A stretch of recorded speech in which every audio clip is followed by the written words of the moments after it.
So the first one, is depressed mode, which have depressed mode most of the day, nearly every day. Must have the mantra. Um, it is also indicated by either subjective report or observation made by others. The second one is markedly diminished interest or pleasure in all or most all activities, most of the day, nearly every day. And the third one is significant weight loss when the person is not dieting or or not weight gain, or also weight gain, decrease and increase in appetite nearly every day. Next one is insomnia or hypersomnia, also nearly every day. Psychomotor agitation or retardation, nearly every day. Fatigue or loss of energy, nearly every day. Feeling of worthlessness or excessive or inappropriate guilt, nearly every day. As your slide not. Oh, sorry, doctor. Oh, sorry, Prof. Oh, I didn't notice the slides. We already at point number 8, a diminished ability to think or concentrate. It is nearly every day also. And the last one is recurrent thoughts of death, which is also recurrent suicidal ideation without a specific plan or a suicide attempt or a specific plan for committing suicide. So these are all the criteria A. Next one is criteria B.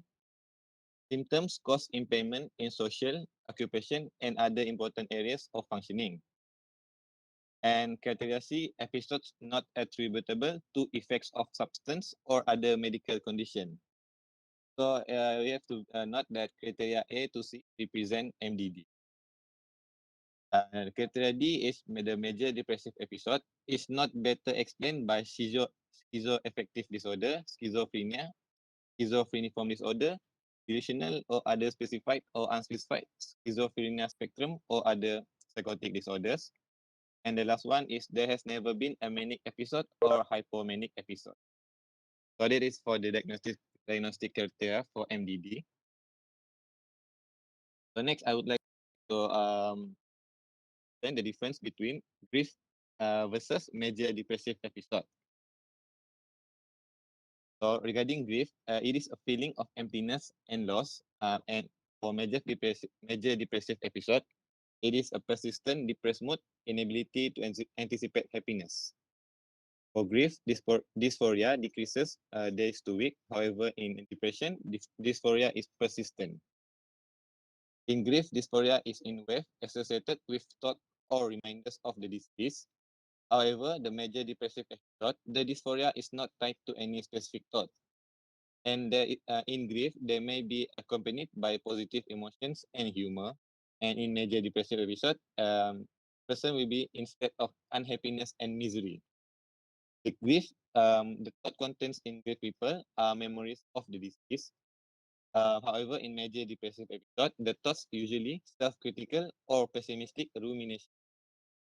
Self-esteem is preserved in grief. In major depressive, they will feel worthless.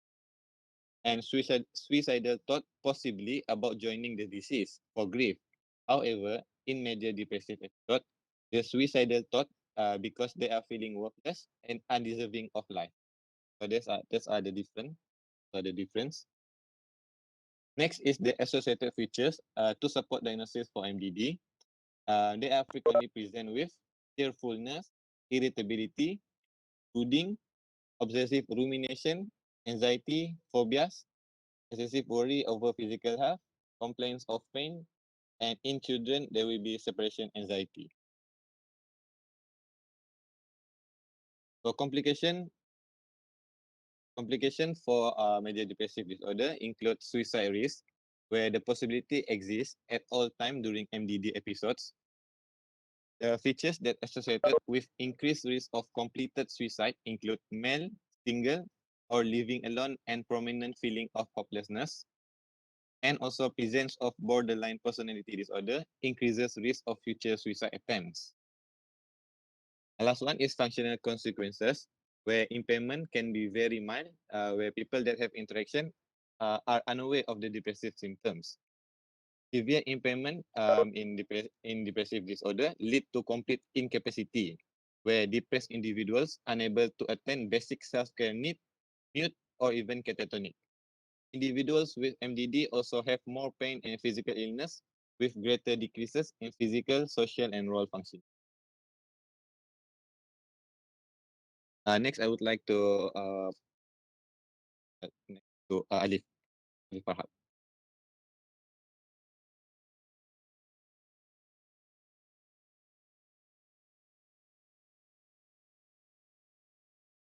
Can you hear me, everyone?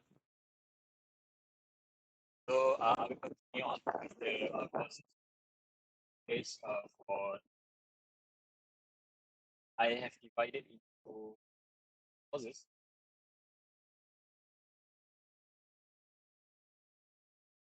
So in biological fact for depression, there is a biochemical hypothesis.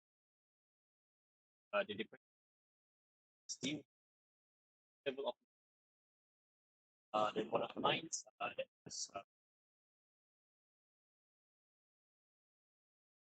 it is why if you still remember that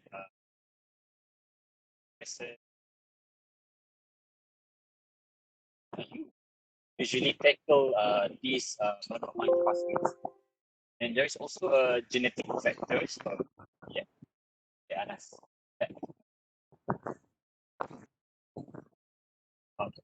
And there's also genetic factors such as the 5-HT1A receptor polymerization, or this is a subtype of the serotonin receptor.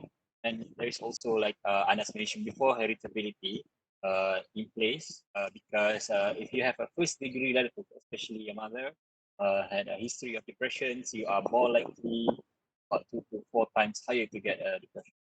And for developmental factors, if you have a low birth weight, have impaired neurodevelopment during your childhood, if you have low premature IQ, there is a history of childhood abuse during that, and there is a lack of parental care, and parental alcohol dependency also may cause you to have depressions.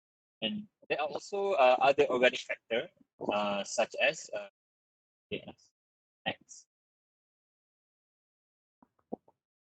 Other organic factor as I listed table, such as due to mutations, endocrine, metabolic disorder, neurological, nutritional infections, collagen, respiratory substances, and others. So if patient, when patient came with depressive symptoms, so we need to our other causes of depression as well, such as maybe patient is on medication that causes symptom of depression, patient had underlying diseases such as hyper or hypothyroidism, or patients had been depressed due to alcohol, or cocaine, or substance abuse. Next, please. You can read more for the example of the each causes of each biological causes uh,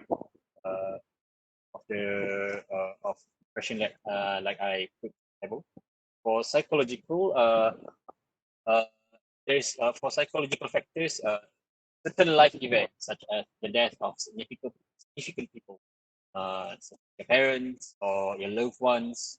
Okay, there is a breakup of a relationship, a serious relationship that you are in, or losing one's job. There, if you have a personal illness or injury, you are being incarcerated or you're being prison for life, and also excessive stress can cause depression. A psychologist, Martin Seligman, if I was not mistaken, he proposed the learned helplessness theory, in which some people in difficult situation, such as a prolonged emotional, physical, or sexual abuse, they may begin to believe, they started to believe that they are powerless over their difficulty. So in such situation, because of this train of thought, these individuals, they did not make any attempt to change their situation, because they think because their train of thought, the train of thought caused them to think that they are powerless. So this can result in pessimism and depression. Aaron Beck, an American psychiatrist, proposed the cognitive theory of depression to explain the causes of depression. So, cognitive theory of depression, there is a cognitive triad. So the triad means three because the individuals they have a negative view, not only on themselves but also in the world and in the future. That is why some people with depression, if you ask them about future, they will say that they did not see any. They feel that the future are bleak. For schemas, it's actually people acquired a negative schema. It's a negative schema of the world, usually earlier, either in their childhood and adolescence. So when they acquire such negative schema, they encounter a situation that resembles the original condition where they learn the schema, such as to the death of loved one or rejection by their friends or peers. Okay, so the negative schema of the individual will be activated and resulted in depressions. For cognitive distortion is actually a systemic error in thinking. So it's an error in their thinking that maintain the belief of this this individuals in negative concept. So basically they have a negative thinking, negative kind of thinking. So for uh, cognitive distortion, there are four types of cognitive distortion. Four basic type. One is the arbitrary inference. For arbitrary inference is when they always draw the worst conclusion from a situation. Okay? From a situation, they always saw the worst outcome possible. And for selective abstraction, they focus on the worst aspect of a situation. They never saw the positive part of the situation. They always think about the worst aspect. For overgeneralization, as the name implies, they always draw a general conclusion, especially about their personal worth from one example. And for minimization and magnification, the person's performance is underestimated and their errors are overestimated. And there are also personality factors as well, such as neuroticism that cause the vulnerability of an individual to become depressed. And for social factors, if you are unemployed, you are more likely to have depressions, and also if you are a homeless person, you also at least to. So now we move on to the management. So this algorithm is actually from the CPG. Okay, so this algorithm shows the treatment or the pathway of treatment for MDD, major depressive. For management, I will explain about for the investigation and management treatment. So this is just to show you the pathway. So if you reach a diagnosis, you need to assess the MDD for either mild to moderate or moderate to severe, and there is the phases of treatment, acute phases of treatment, and also the continuation and maintenance of treatment. So I will explain it later. Okay, next please. Okay, so for assessment and investigation,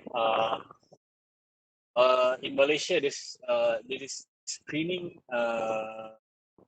for depression in general population is actually there is no sufficient evidence to support for general screening for screening in general population. So for the screening, usually in primary care setting, it is suggested in individuals that are high risk of depression, such as from the history, they have a first degree relative with history of depression, if they have chronic diseases, if they have obesity, if they in chronic pain, they are from an impoverished home environment, if they have financial strains, experiencing major life changes, pregnant or postpartum period, they are socially isolated.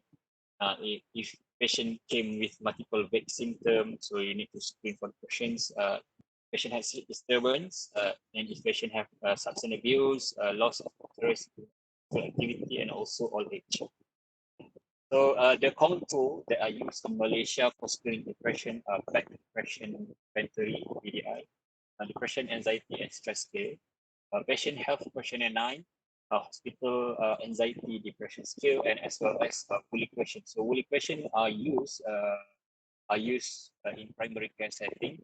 It is validated for local use, and it's actually a very simple questionnaire, uh, which we ask the patient during the past month, have you often been bothered by feeling down, depressed, or hopeless, and during the past month, have you often been bothered by having little interest or pleasure in doing things, and it's also available in past simulations.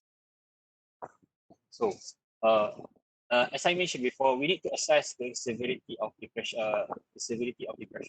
Because the severity of depression will indicate which kind of treatment they need to. For the assessment of depressions, detailed history from a detailed history, mental state examination, and as well as investigation only indicated to do investigation, labs such as lab investigation. So for physical examination, we need to rule out any medical cause for depressive symptoms, and for laboratory tests, it is may be required if particularly if the presentation is atypical, such as due to medical causes, or if patient is an elderly patient, a major depressive after the age of 40, there is an absence of precipitating factors, and also the depression not responding fully to the next, please. Next. Okay. For the diagnosis and severity of depressions, as Anas mentioned before, we diagnose MDD using the DSM-5 or ICD-10. So in Malaysia, we use DSM-5. So the based on DSM-5, there is a minimum of 5 symptoms. Okay, so it's required to diagnose MDD, and the minimum of 5 symptoms, the symptom 1 and 2 that Anas mentioned before, either depressed mood or reduced pleasure in doing activity, that it must present, and the assessment is vital, like I mentioned, to define the mode of treatment. So in assessment of severity, there is mild, moderate, and severe. This is according to DSM-5. Okay, so in mild MDD, there is 5 more symptoms, and cause distress to the patient, but it is still manageable, and there's only minor impairment in social or occupational functioning. So patients still are able to function. Okay, there's only minor impairment. For severe, the most symptoms are present with marked impairment. So you need to remember it is marked impairment in functioning. So patient will not be able to we say function well socially or professionally. Okay, and in severe MDD, patient can also present with or without psychotic symptoms. And for moderate MDD, post symptom presentation and functional impairment, it is in the middle, in between mild to severe. Next, please. So suicide risk assessment it is needed because if from the history that you suspect that the patient has either suicidal ideation or the patient also had a risk factor for suicide, so you need to assess using the back suicide intent scale. So the risk factor for suicide are such as the loss of relationships, financial or occupational difficulties, not support. Sorry, there's a typo. There is a poor social support, or there is a past history of suicide attempt, or there is also a family history of suicide. There is an alcohol abuse or dependence. Patient already had suicidal ideation, and if patient had severe depressions, patient had psychomotor agitation, low self-esteem, and complete hopelessness. So the assessment of suicidal intent at the time of self-harm has actually been associated with risk of subsequent suicide. So that is why it is important. If patient had the risk factor for suicide, you need to assess using the back suicide. So this is for referral and admission. So in local setting, the referral to psychiatric services may be done to emergency department. So into emergency department, through the emergency department or directly to the psychiatric clinic. Okay. So the indication is you can read from below. If you are unsure of diagnosis, there is a attempt to decide and get the ideas. However, for the indication for admission, so you need to admit patient into the wards and psychiatric wards.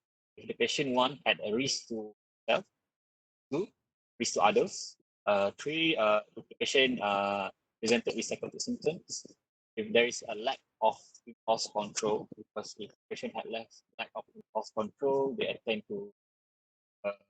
they attend to self-harm and suicide, and also if the patient had the inability to care for himself.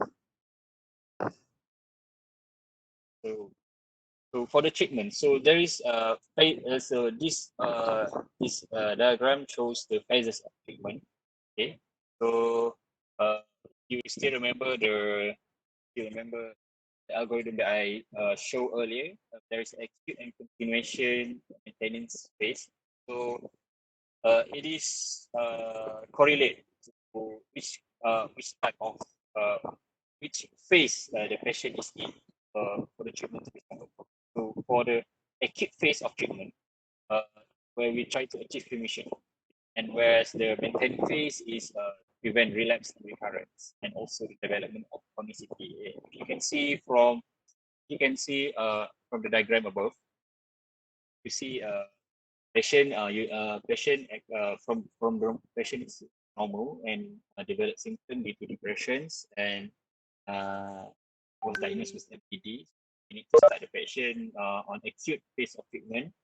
So to achieve response and remission. So remission is when there is an absence of sign and symptom current episode. Okay. In current episode of depression, and restore the restoration of function. So patient came back to the normal self. So for relapse, for the differences between relapse and recurrent is that for relapse is the return of symptom of the current episode within 6 months following remission. So patient remission, so patient already there is no sign and symptom in the current episode, and in the within the 6 months suddenly patient develop the symptoms again, so there is relapse. For the recurrent is actually a new episode of depression after recovery. So when the patient already recovered, where they gain their full functional, return to their pre-morbid self. So recurrent is a new episode of depression. It is a new episode, not the return of symptom in the current episode. That is for relapse. So I hope you can understand. Remember that. So in treatment, the modalities treatment MPD from pharmacotherapy, psychotherapy, psychosocial intervention. So can relate for biopsychosocial. So bio is the pharmacotherapy, psycho is from the psychotherapy and intervention. And psycho and social can be the macam mix. So for that is why we need to assess the severity of depression, because patient with mild to moderate MDD in the acute phase, they should be on psychosocial intervention and psychotherapy, and with the addition of pharmacotherapy if needed. But in patient with moderate to severe MDD disorder, they should be on psychological and psychosocial intervention with pharmacotherapy. Next, please. So for psychosocial intervention, if you had been to the work before, if you had if if you had joined session by Dr.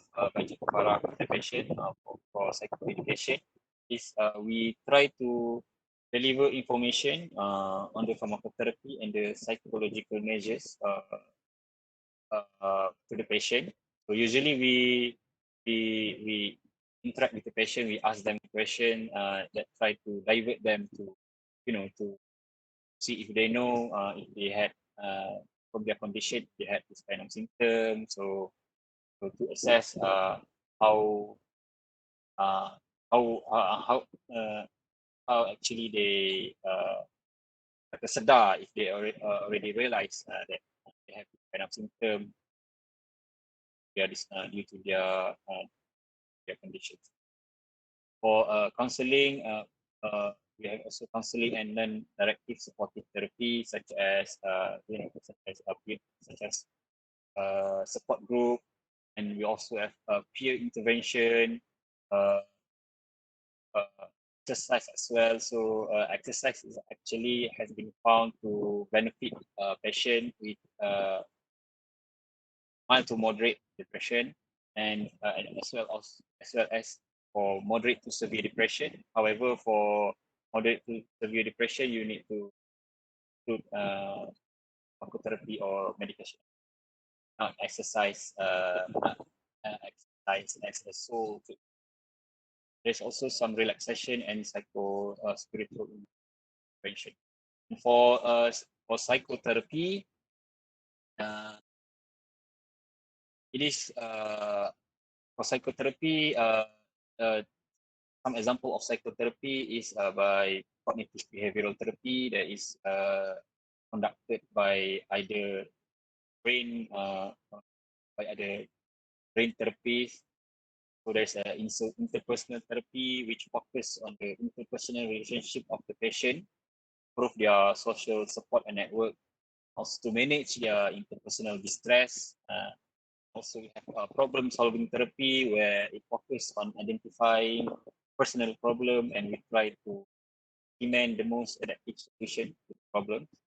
And for we have behavioral therapy, um, with CBT, psychodynamic psychotherapy, and marital therapy for couples, and as well as internet and mobile computer-based intervention. So for internet and mobile computer-based intervention, nowadays there are many application that you can use or website that you can go the internet in order for you to help yourself for therapy such as mindfulness and etc. Next, please. And for pharmacotherapy, especially in patient with moderate to severe depressions, we have two type of medication as the SSRI. We have the serotonin and noradrenaline reuptake SNRI. We have the noradrenergic and specific serotonergic antidepressant. We have melatonergic agonist and serotonin agonist, multimodal serotonin modulator, norepinephrine and dopamine reuptake, TCA or tetracycline antidepressant, and also monoamine. For continuation and maintenance phase, in continuation and maintenance phase, its aim are to prevent relapse and recurrence, and in between 6 to 9 months after remission.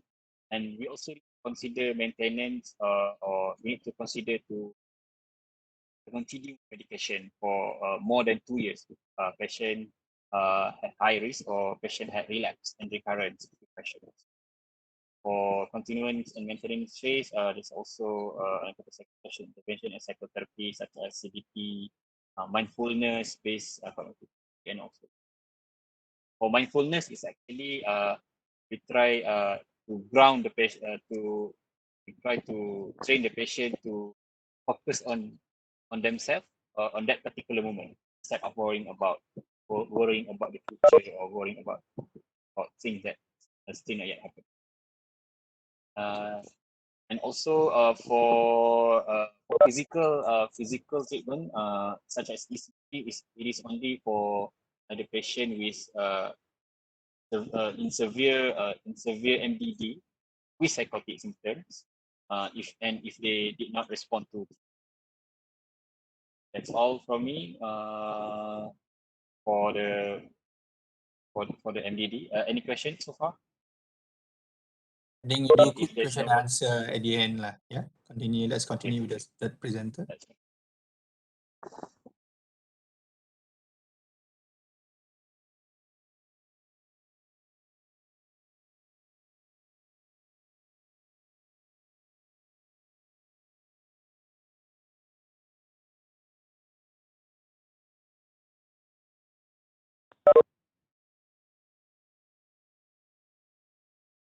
The next presenter.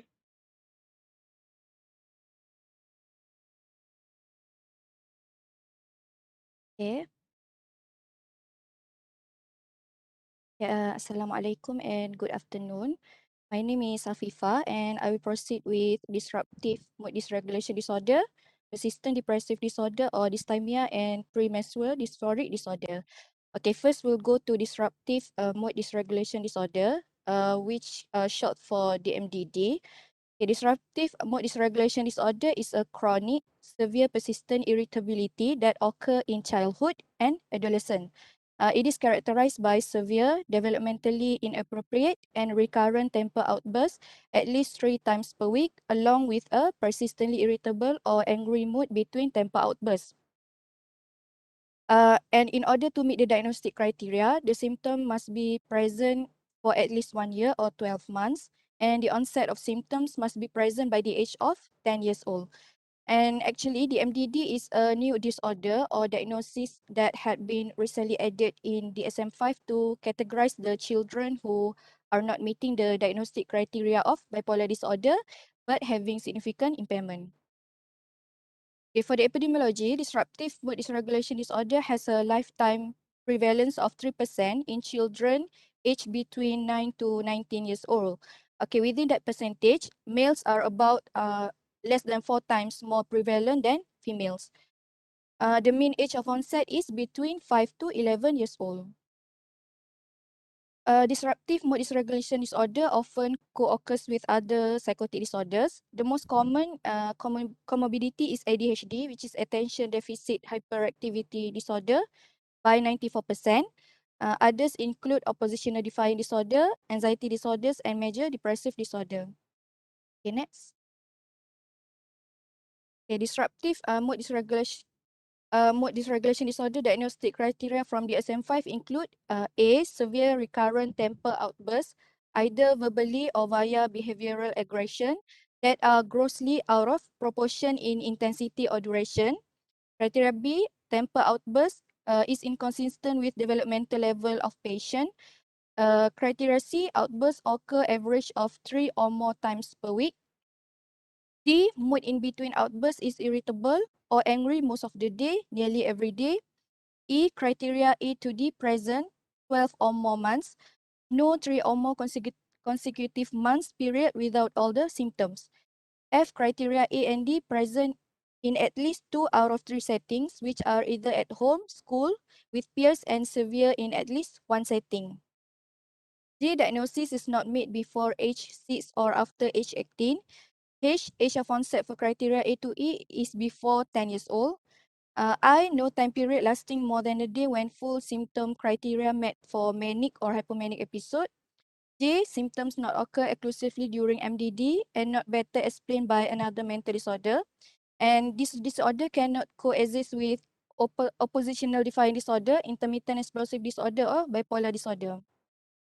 Okay, last, K. Symptoms cannot be attributed to substance use or another medical condition. Okay, in short, the core feature of the MDD is that it is chronic, severe, it is non-episodic or persistent, irritability, and it has temper outbursts and irritable angry mood in between the outbursts.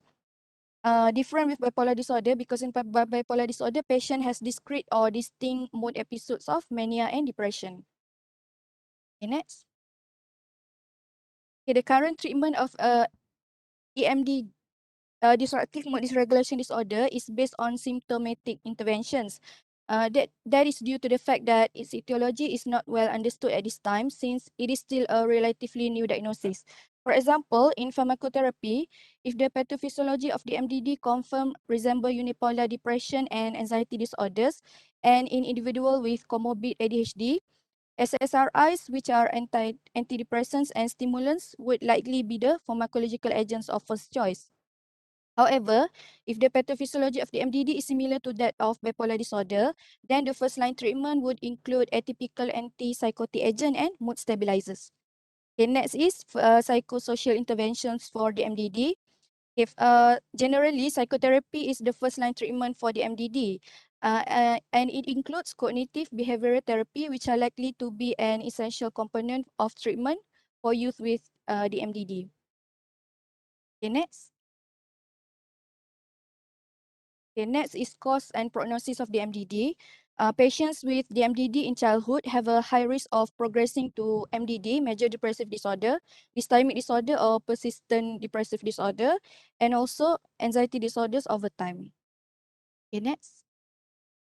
Okay, next is persistent depressive disorder, or which is also known as dysthymia. Okay, next. Okay, persistent depressive disorder is a depressed mood that lasts most of the day and is present almost continuously, meaning that they have chronic depression most of the time. And these are associated with feelings of inadequacy, guilt, irritability, and anger, withdrawal from society, loss of interest and inactivity, and lack of productivity. Okay, dysthymia is common among the general population, in which it affects 5 to 6% of general population, and it is seen between half and one-third of all psychiatric patients. The disorder is more common in women younger than 64 years of age than in men of any age, and is more common among unmarried and young persons and in those with low incomes. The onset is often in childhood, adolescent, and early adulthood. And dysthymia also frequently coexists with other mental disorder, particularly MDD, anxiety disorders, especially panic disorder, substance abuse, and borderline personality disorder. Okay, next. Okay, the diagnostic criteria for dysthymia includes criteria A, depressed mood for the majority of time, most days for at least 2 years, and if in children or adolescent for at least 1 year. Criteria B, presence at least 2 of the following. Number 1, poor appetite or overeating. Number 2, insomnia or hypersomnia. 3, low energy or fatigue. 4, low self-esteem. 5, poor concentration or difficulty making decisions. 6, feeling of hopelessness. Okay, for criteria C, during the 2 years period or 1 year period for children or adolescent, during the disturbance, the individual has never been without the symptoms in criteria A and B above for more than 2 months at a time. Okay, for criteria D, patient may also have major depressive episode or meet criteria for major depression continuously for 2 years during the 2-year period. And then E, the patient must never have had a manic or hypomanic episode.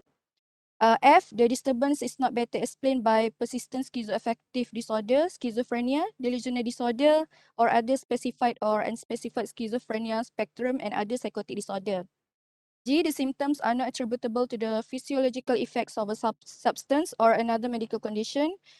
H, the symptoms cause clinically significant distress or impairment in social, occupational, or other important areas of functioning. Okay, in general, the diagnostic criteria for dysthymia require the presence of a depressed mood most of the time for at least 2 years or 1 year for children and adolescents. And the patient should not have symptoms that are better accounted for MDD and should never have had a manic or hypomanic episode. Okay, next. Okay, this is a PDD rule of 2. Just a tip for remembering diagnostic criteria for PDD. This is from First Aid Psychiatric Textbook. Okay, first, patient should have 2 years of depressed mode. Next, patient should have at least 2 listed criteria from the criteria B, and during the 2-year duration of depressed mode, patient has never been asymptomatic for more than 2 months. Next, okay, just to quick differentiation between PDD and MDD. PDD is less severe than MDD, where patients with PDD is higher functioning compared to patients with MDD. And PDD is chronic and non-episodic, while MDD is episodic. And MDD needs to fulfill 5 or more criteria for 2 weeks, whereas PDD needs to fulfill 2 or more criteria for 2 years. And also, PDD is distinguished from MDD by the fact that patients complain that they have always been depressed, which make most cases of PDD early in onset, in which the symptom begin in childhood or adolescent compared to mid-adulthood in MDD. Okay. Okay, next is treatment for PDD, which include psychosocial therapy.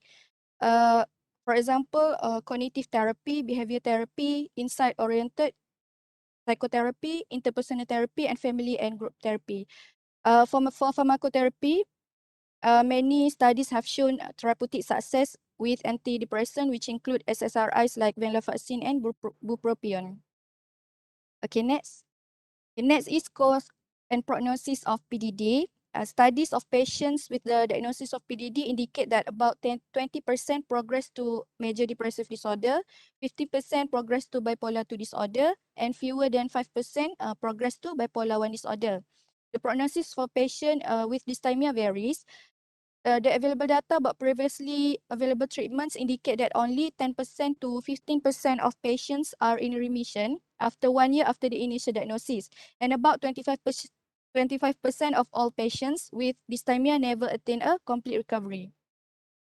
Overall, however, the prognosis is good with treatment.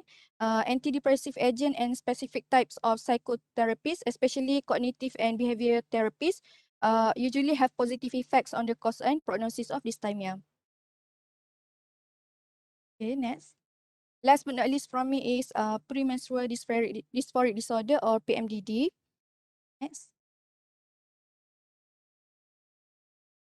PMDD is a somatopsychic illness triggered by changing levels of sex steroids that accompany an ovulatory menstrual cycle.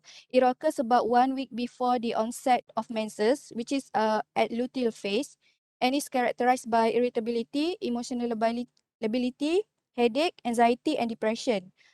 Somatic symptoms include edema, weight gain, breast pain, syncope, and peristalsias. PMDD usually disappear within a few days after the onset of menses.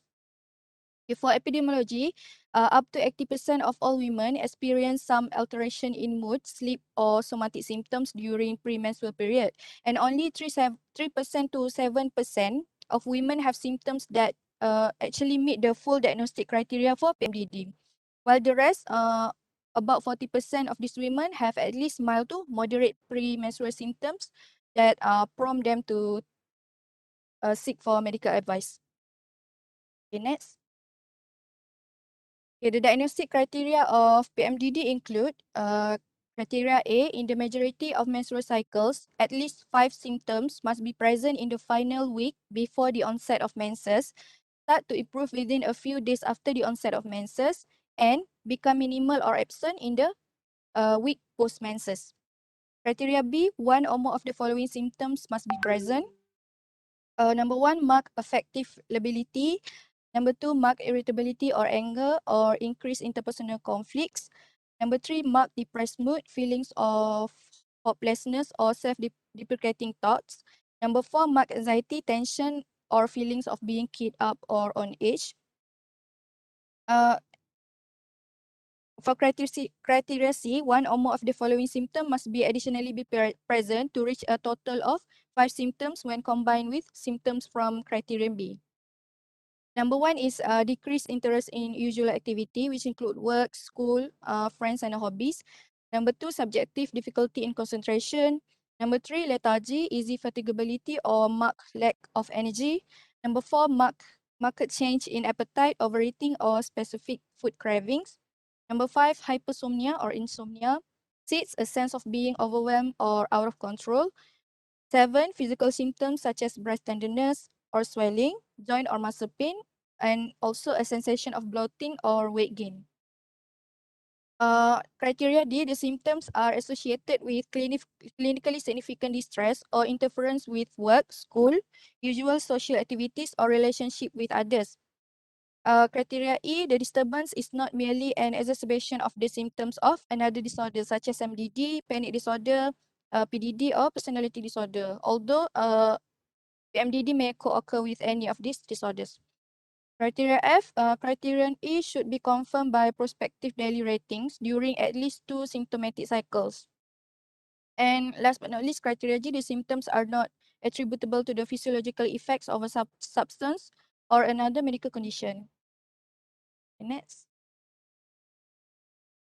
Okay, pharmacotherapy for PMDD includes short courses of SSRIs, for example, fluoxetine, which is the first-line treatment for PMDD.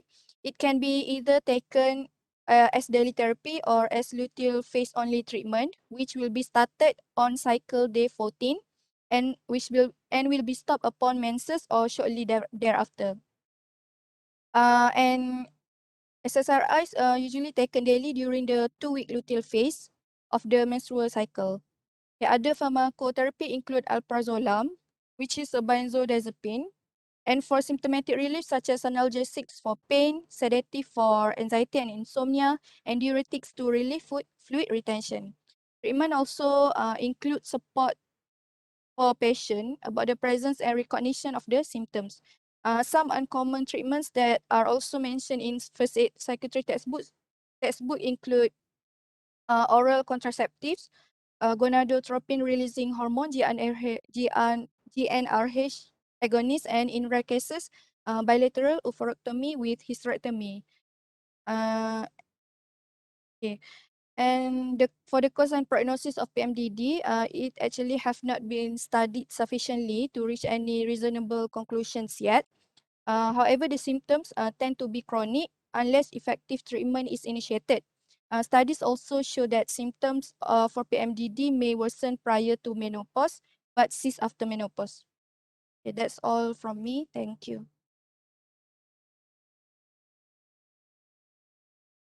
Thank you, Afifah. Ada seorang lagi Okay, Okay. so good afternoon to Prof and my fellow friends. So my name is Swarna and I'll be the last presenter for today. I'll be discussing on the substance or medication-induced depressive disorder and also depressive disorder due to another medical condition. Okay, so for the first one, the substance or medication-induced depressive disorder, it is said that it is more likely to occur in individuals who have risk factors to develop a primary psychiatric mood disorder. So the risk factor includes a personal or a family history of a mood or substance disorder. And other than that, although it's not been well studied, it is said that substance-induced depression, it is more prevalent in women and also geriatric patients. And in geriatric patients, it is because they take more medication compared to younger patients. But this is not really an established study yet. Next. Okay. How to evaluate a patient whether or not their depressive symptom is due to a substance or not? It is to see based on these three types of criteria. When the onset of symptoms, it has to coincide within number one, when the medication is started or administered. Number two, when there is intoxication of the substance. And the third one is when there is a withdrawal of the medication. These are the three symptoms that we need to evaluate. Other than that, we also need to see whether once the substance or the medication is stopped, there will be a quick resolution of the symptoms. And this is a further evidence to show that the depressive disorder is due to substance or medication. Next. Okay, here are some of the common substances that causes depressive disorder. The first one, alcohol. Prolonged use of alcohol for years can cause depressive disorder. Second, phencyclidine, PCP, which is a type of hallucinogen. The third, other hallucinogens such as ecstasy and also ketamine. The next one, inhalant, opioids, which are pain medications such as heroin, oxycodone, and so on.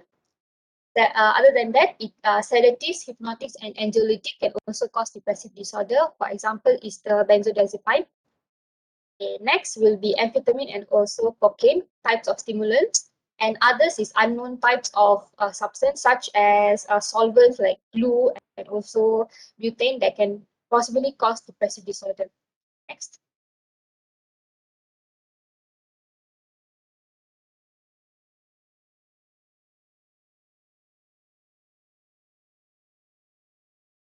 Next slide, please.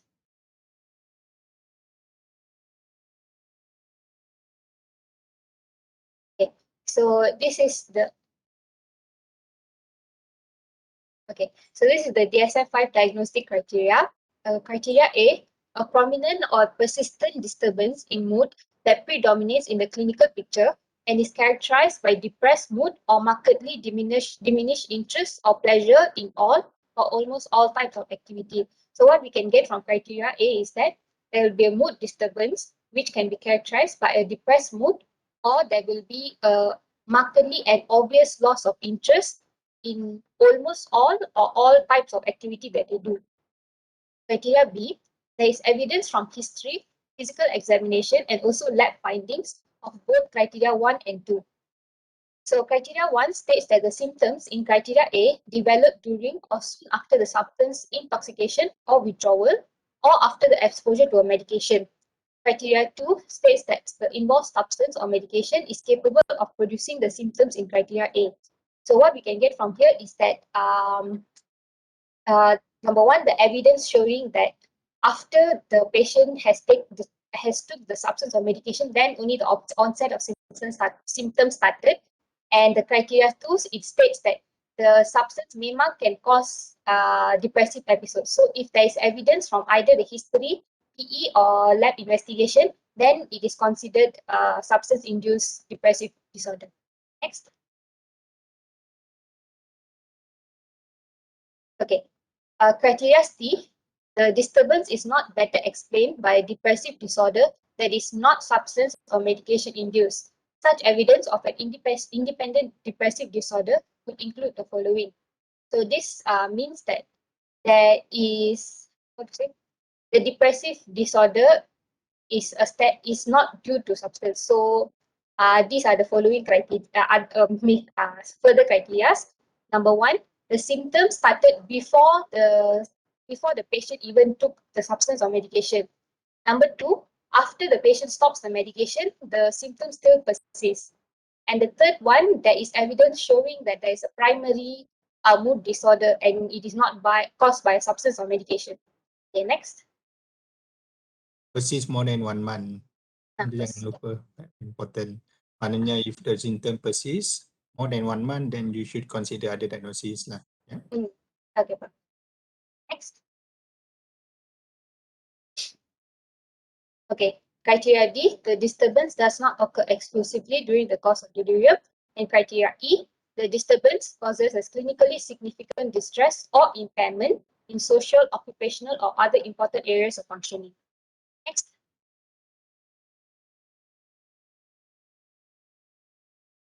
Okay, we're moving on to the care and management. And the obvious one is first is to discontinue the offending agent.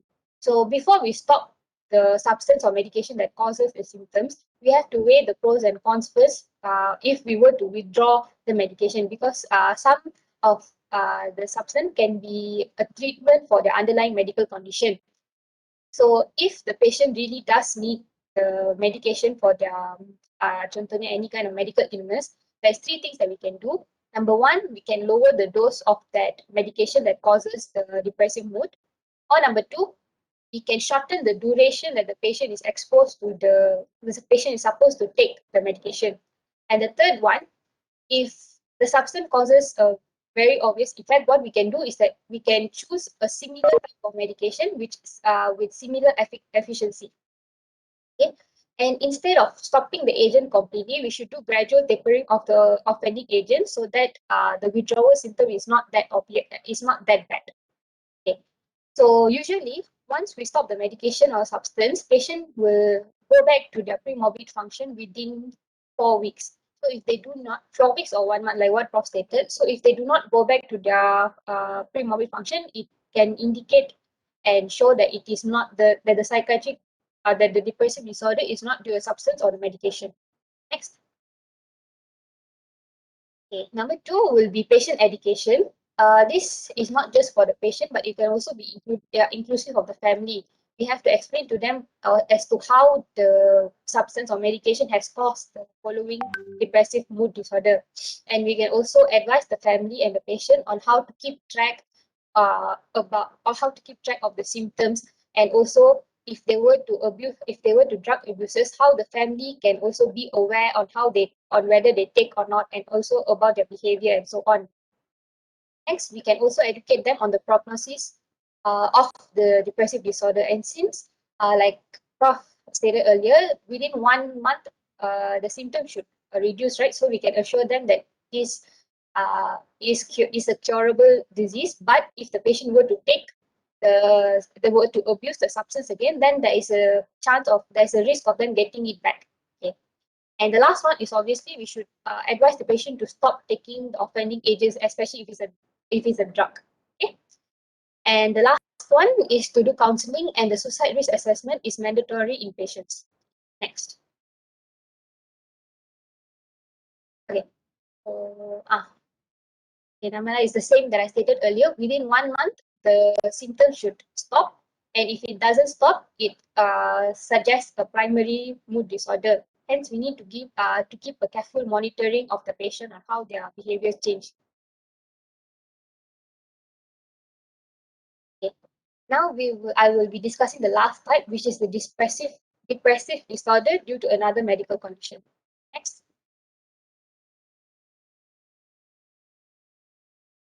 Okay, so here is this was a study which was found in Malaysian CPG Management for MDD, second edition published in 2019.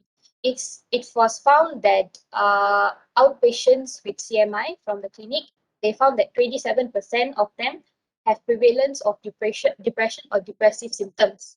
Next.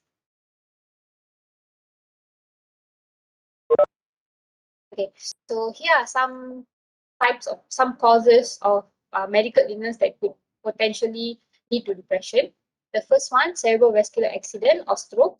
Number two, endocrinopathies such as diabetes mellitus, Cushing syndrome, Addison disease, and so on. The third, Parkinson disease, viral illnesses, carcinoid syndrome, cancers, and also collagen vascular diseases or autoimmune diseases as well. Okay, next. Okay, going on to the DSM-5 diagnostic criteria. Criteria A, a prominent or persistent period of depressed mood or markedly diminished interest or pleasure in all or almost all activities that predominates in the clinical picture. Criteria B, there is evidence from the history, physical examination, or laboratory findings that the disturbance is the direct pathophysiological consequences of another medical condition. Criteria C, the disturbance is not better explained by another mental disorder.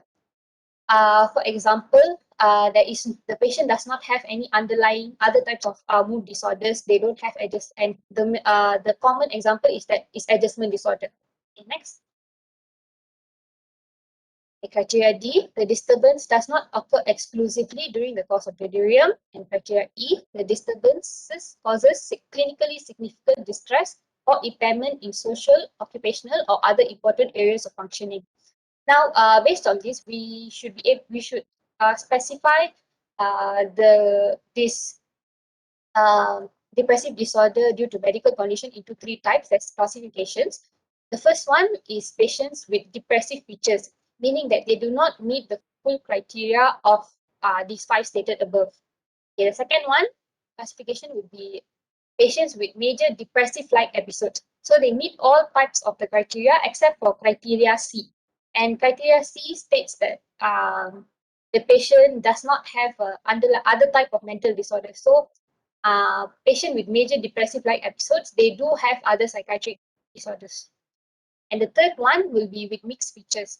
So patients fulfill all the five criteria and also have symptoms of mania or hypomania, but it is not the predominant in the clinical picture. Okay, next. Okay. So like what Ali stated before, we do screening for patients in the outpatient clinic to see if they do have depressive symptoms, and we use the Woolley 2 questions, which is recommended by the NICE guidelines. So like the name states, there is two types of questions that we can ask the patient. The first one, whether over the past 1 month, the patient have been down, depressed, or hopeless. And the second one, if they have been having little interest or pleasure in doing things. If they answer yes to both of these questions, then we can proceed to ask further three more questions. And these are the questions. During the last month, whether the patient have been bothered by feelings of worthlessness, whether they have been having poor concentration, and whether they have had thoughts of death and suicide. Okay. So this is just a screening process. Then they can move after being evaluated. Then they can move on to be evaluated by DSM criteria. Okay, next. Okay, for care and management, the first one would be psychosocial intervention and psychotherapy. Now, this is for patients who have mild to moderate depressive symptoms in chronic medical illnesses. So usually management for patients with depressive disorder and CMI, the management we can, it depends on the severity of the depressive episode that they're having. So for mild and moderate, we can do a physical group therapy and also peer-based support group and psychotherapy based on group intervention so that they can get better. Next. Okay, so next will be pharmacotherapy, and like the examples that Ali stated before, we can give the antidepressant, but we also need to take into account that they have chronic medical illnesses. So we need to understand what type of medication is being prescribed for their medical illnesses, and whether if we were to give the antidepressant, if there is going to be any major side effects for their medical illnesses, or if there'll be any drug interaction between those two medications that can worsen their condition. Okay, next, these are all my references. And with that, I end my presentation. Thank you.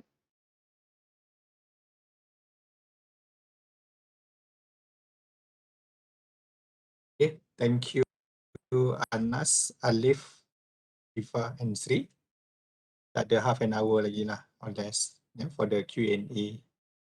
So any questions to the presenters?